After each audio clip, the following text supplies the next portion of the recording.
John Calvin on Psalm 2, verse 7. I will declare the decree, the Lord hath said unto me, Thou art my son, this day have I begotten thee. He said to me, You are my son, today have I become your father.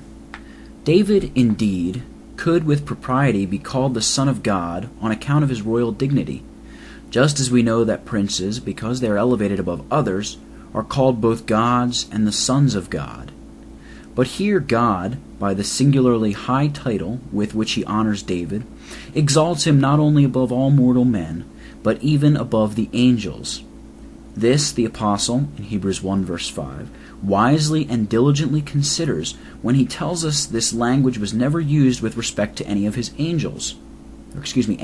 angels. David, individually considered, was inferior to the angels, but insofar as he represented the person of Christ, he is, with very good reason, preferred far above them. But the Son of God, in this place, we are therefore not to understand one Son among many, but his only begotten Son, Christ Jesus, that he alone should have preeminence both in heaven and on earth.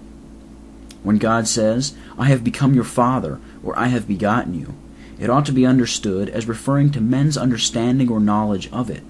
For David was begotten by God when the choice of him to be king was clearly manifested. The same explanation is to be given of the words as applied to Christ. He is not said to be begotten in any other sense than as the Father bore testimony to him as being his own Son. It does not imply that he then began to be the Son of God, but that his being so was then made manifest in the world. Finally, this begetting ought not to be understood of the mutual love which exists between the Father and the Son.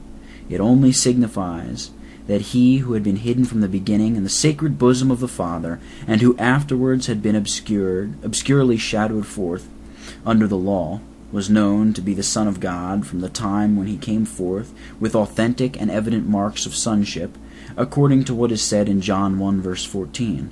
We have seen his glory as of the only begotten of the Father.